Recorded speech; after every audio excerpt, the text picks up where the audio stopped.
Why is Heidegger so important for understanding religion? Let's find out. This is Den on Religion. Boom!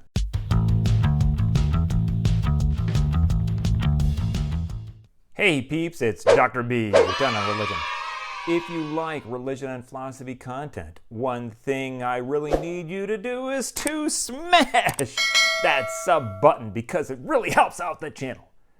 The transcript is available at 10onreligion.com, and new episodes are posted about every 2 weeks at noon U.S. Pacific Time, so drop me some views. Are you ready for this, dudes and dudettes? Okay, from Heidegger, we get important advancements in both existentialism and hermeneutics. This is why he is so important for understanding religion. I've already talked about Heidegger and the hermeneutical circle in a few other recent episodes, so today let's talk about the existentialism part. Existentialism simply means that the fact that we exist comes first and then we make meaning out of our existence. The thought of Martin Heidegger is initially influenced by the thought of his teacher Husserl, but then expands rather exponentially in another direction. Let's get started. For Heidegger, a person not only has a mind, but also is a self in a world. This self in a world is also understood in terms of temporality or time, which Heidegger terms with the German word Dasein. Dasein refers to the general idea of being or existence in a world which is perpetuated through time. Now, the trouble in trying to understand Heidegger's main writing, Being and Time, is that he uses regular German words in very different ways from their original meaning. When he can't find a word in German to say what he wants it to say, he invents a new word. So it can get a little confusing, or a lot confusing. But the main word to keep in mind is being, or Dasein, often written in English as being in the world. Heidegger thought that much of the history of philosophy has been a forgetting of being, since it has focused on the ontical rather than the ontological.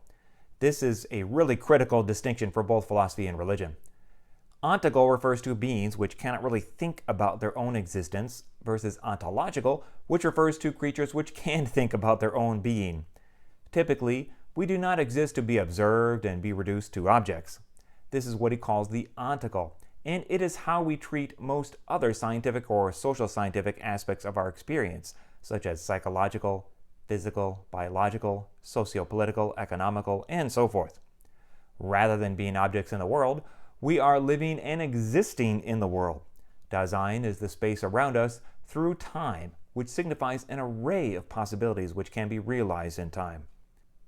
Heidegger interprets this temporally in terms of finitude and care.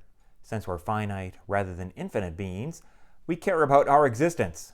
Sounds religious already, right? For Heidegger, the ontical and reductive accounts mentioned above do not capture what is distinctly ontological. The ontological is the study of being itself when it is not reduced to an object.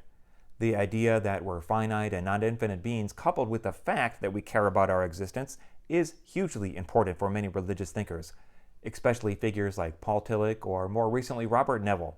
Let's take this a step further. The two modes of Dasein in Heideggerian thought are inauthentic, or being in the world, and authentic, or being towards death. The first mode, being in the world, is not about spatial designations of being inside something, but rather familiarity and comfortability with something. This comfortability of feeling at home in the world is the typical and ordinary way we go about our daily lives. This is how we spend much of our time.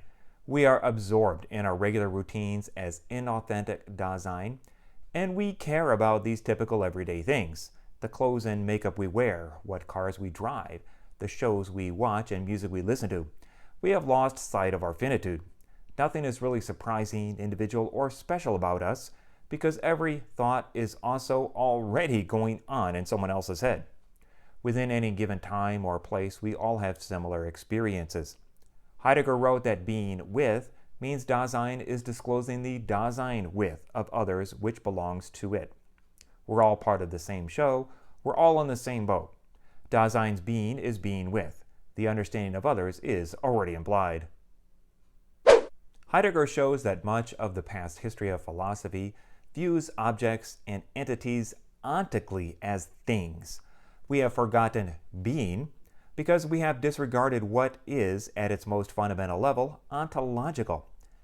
Now, you might ask, what's wrong with ontical understandings? Aren't we also objects too? These questions take us back to the two intimately linked ideas of finitude and care. Since we are usually absorbed with typical and ordinary things, we are always running out of time being fully engaged with many unimportant time-consuming activities. We have lost sight of our finitude, and it is because of our finitude that we care.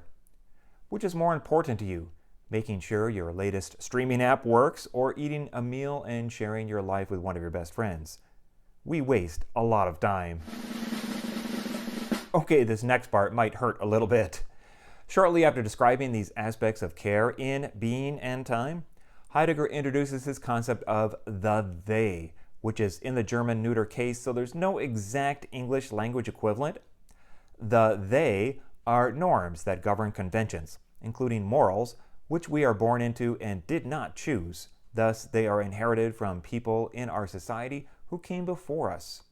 We compare ourselves in relation to a baseline normality in society. But if one deviates too much, one has to come back into conformity and will be leveled down. Or occasionally we rationalize our actions using the they to excuse oneself. But everyone does it. Bruh. The they represents a controlling factor, as Heidegger writes about the they, as functioning as a real dictatorship over one's behavior. The dictatorship of the they is constantly policing to keep one in average everydayness. This explains why we are inauthentic. We lose ourselves living on autopilot in smooth, non-questioning and non-doubting daily routines in reference to everyone else around us in society. To take this yet a step further, Heidegger mentions anxiety. Anxiety points to one's authentic self and causes one to flee. What is one fleeing? Anxiety. We have moments when we realize we are inauthentic but don't quite know how to deal with that realization. This anxiety individualizes Dasein. Anxiety is anxious in the face of our existence or being in the world. Being anxious amounts to feeling like we're in an unfamiliar space or not feeling at home. This is why the tendency is so great to flee towards the familiar, everyday, ordinary things like makeup, clothes, and TikTok, because it turns us away from something which for most of us is unbearable, basically facing the end of our existence. Wait a minute! You see, for Heidegger, death represents the possibility of the impossibility of Dasein, no more being in the world. However, since there is no totality until death, we can never fully experience our own totality. Only those close to us can do that after our death, because while we are alive, there is always more being added to the story. So, what is authentic Dasein? It's an ontologically adequate conception of death, which is an existential conception, and that's where religion often comes into the picture. Heidegger said being towards death is the authentic self partially projected beyond the endpoint. Now, that's deep. I am so confused. So let's sum this up. The main crux of Heidegger's thought is the transition from the ontical to the ontological. We live in the world as temporal Dasein, not primarily as some category of objects to be studied and investigated by the various sciences. Because of finitude and care, the ontical reductive accounts by science and other disciplines do not fully encapsulate what is ultimately ontological about us. But because we have moments when we realize we are finite, we are constantly fleeing anxiety in the face of this finitude. We are simultaneously living as both inauthentic and authentic lives.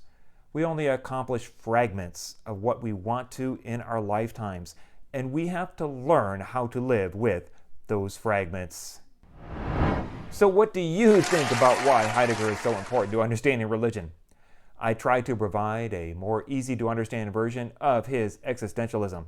I hope it worked. Let me know what you think. Until next time, stay curious. If you enjoyed this, please like and share this video and subscribe to this channel. This is Turn On Religion.